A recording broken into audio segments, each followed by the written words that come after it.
निधि अपनी माँ और अपनी छोटी बहन के साथ रहती थी। घर की बड़ी बेटी होने के नाते सारी जिम्मेदारी उसी के ऊपर थी।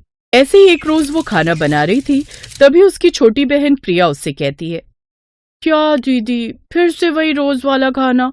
अब इन सब से मुझे नहीं खाना ये सब। मेरा तो पिज्जा खाने का मन है, कभी ऐसा कुछ बनाओ ना। पिज्जा का मन तो मेरा भी है, मैंने भी बस फोन में ही देखा है उसके बारे में। अच्छा चल, पहले तू खाना खा ले, फिर दोनों पिज्जा खाने चलेंगे। क्या दीदी, कुछ भी अपने गांव में उस कल्लू हलवाई के समोसे के अलावा और कुछ खाने को नहीं मिलता।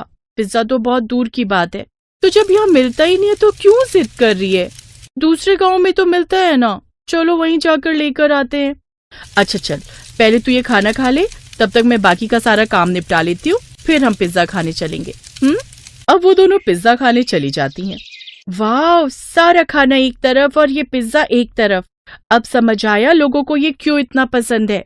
क्या अच्छा है इसमें, बस कुछ सब्जियां ही तो भरी हुई हैं, और यही सब्जियां मैं तुम्हें खाने को दूं तो तुम मुंह बना लेती हो, और यहाँ बड़े मजे से खा रही हो। इसमें सिर्फ सब्जी ही नहीं है, चीज भी है, तभी तो इतना अच्छा लग रहा है। आप तो वही बात बोल रही हो कि सब्जी कच्ची खाओ या बनी हुई, जानी तो पेट में ही है।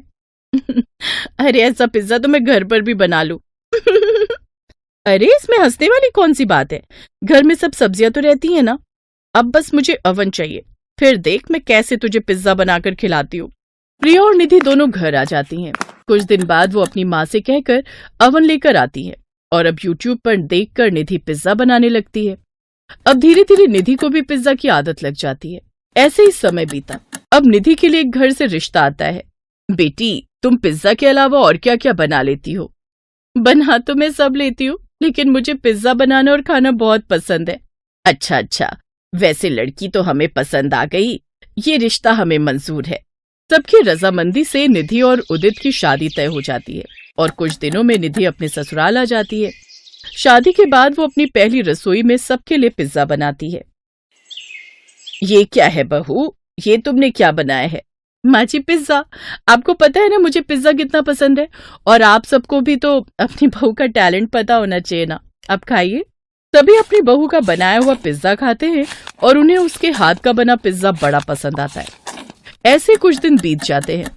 अब निधि हर रोज ही नाश्ते में अपने ससुराल वालों को अलग अलग तरह का पिज्जा बनाकर खिलाती। अब रोज रोज पिज्जा देखकर उसकी सास को निधि पर गुस्सा आने लगता है। फिर एक दिन रसोई में, अरे बहू, आज तू कहीं फिर से मैदे की रोटी तो नहीं बना रही?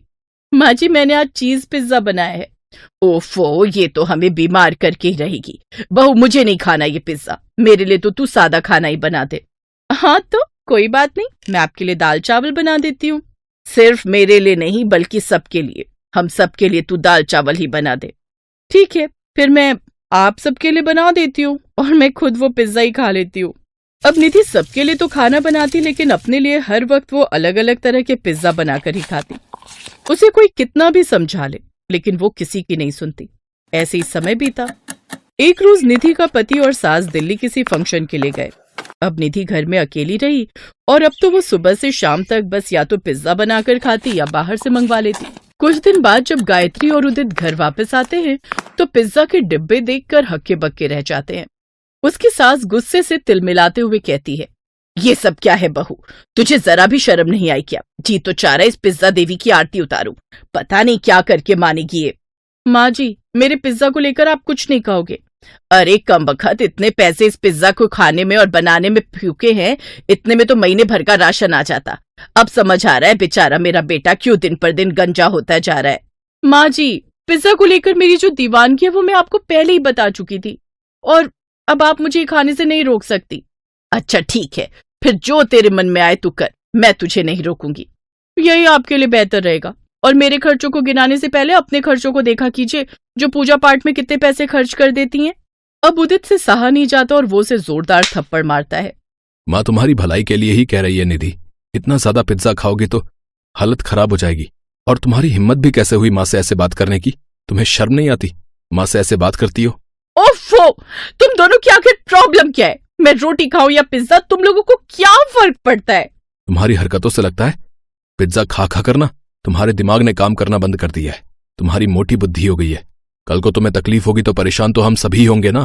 तुम्हें मेरी चिंता करने की कोई जरूरत नहीं है, मैं अपना ध्यान खुद रख लूंगी। ऐसे ही कुछ दिन बीत जाते हैं और निधि अभी भी पिज्जा बनाने और खाने की आदत को बरकरार रखती है। फिर एक रोज अचानक से उसकी हालत खराब हो जाती है और वो पेट पकड़कर रोने लगती है। उदित और गायत्री उसे अपने साथ अस्पताल ले जाते हैं, जहां डॉक्टर उसका चेकअप करके कहते हैं, देखिए, जरूरत से ज्यादा मैदा खाने की वजह से इनकी ये हालत हो गई है। वो मैदा इनके पेट में जम गया है और इनकी हालत काफी खराब हो गई है। इनके शरीर में काफी ब्लॉकेज भी हो गई है, इसलिए इनका ऑपरेशन करना पड़ेगा। लेकिन फिर भी हम कह नहीं सकते कि ये बच पाएंगी भी या नहीं। आप लोग चाहो तो ऑपरेशन से पहले उनसे मिल सकते हो। सास और उदित उससे मिलने अंदर जाते हैं, जहां वो दर्द से कराह रही होती है। मेरे पेट में बहुत दर्द हो रहा है माँ जी।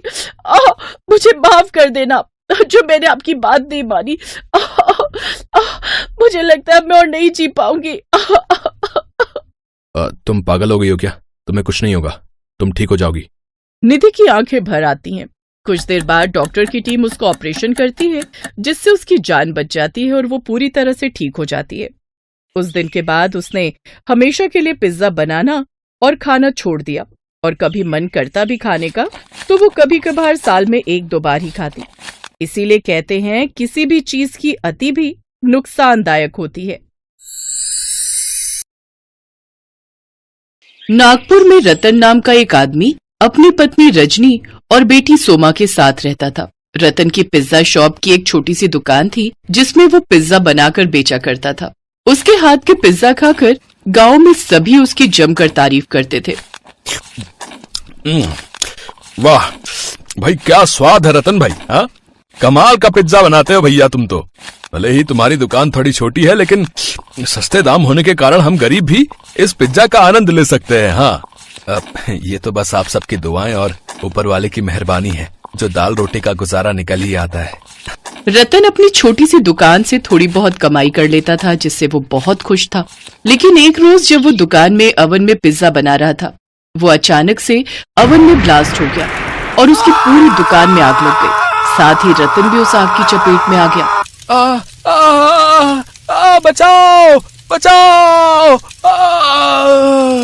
आग में झुलसने के कारण रतन के दोनों हाथ जल गए। अब उसने बिस्तर पकड़ लिया। ये क्या हो गया रजनी? मेरी तो कुछ समझ में नहीं आ रहा।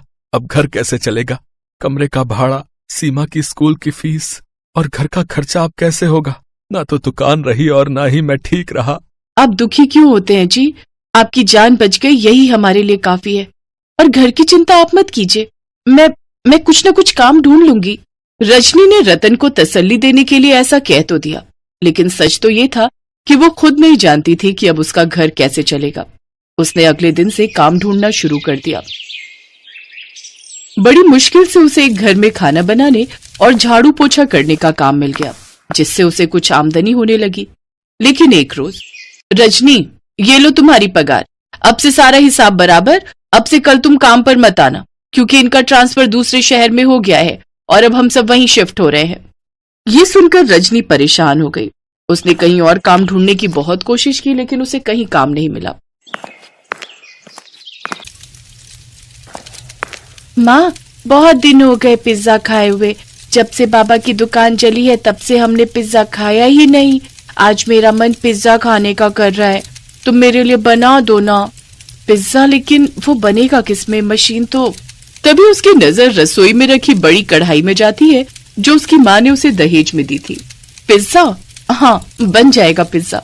रजनी जल्दी से बाजार जाती है और पिज्जा बनाने का जरूरी सामान ले आती है। फिर घर पर ही कढ़ाई में पिज्जा बनाकर तैयार करती है।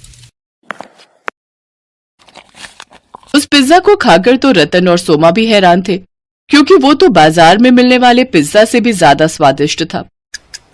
रजनी अब गांव में छोटा सा ठेला लगाकर उसमें कढ़ाई पिज्जा बनाकर बेचने लगती है। उसके ठेले पर कढ़ाई पिज्जा का स्वाद चखने के लिए पहले ही दिन लोगों की भीड़ लगना शुरू हो जाती है, और कढ़ाई पिज्जा खाकर तो वो सब खुशी हो जाते हैं। वाह वाह भाई वाह, क्या स्वाद है! इसका स्वाद तो पहले के पिज्जा से भी ज्यादा स्वादिष्ट है भैया। हाँ, ऐसा लग रहा है जिंदगी का असली मजा तो कढ़ाई पिज्जा खाने में ही है। वाह वाह भाभी, आपने तो कमाल ही कर दिया। जी शुक्रिया। अब रजनी की उस छोटे से ठेले पर दुकान से भी ज्यादा कमाई होने लगती है। लोग उसके कढ़ाई पिज्जा का वीडियो बनाकर सोशल मीडिया पर डाल देते हैं। अब रजनी खूब कमाई करने लगी। रजनी अब रतन का इलाज अच्छे अस्पताल में करवाती है, जहां कुछ ही दिनों में वो भी ठीक हो जाता है। अब वो भी रजनी के साथ उसका हाथ बटाता है और दोनों पति पत्नी मिलकर खूब पैसे कमाते हैं।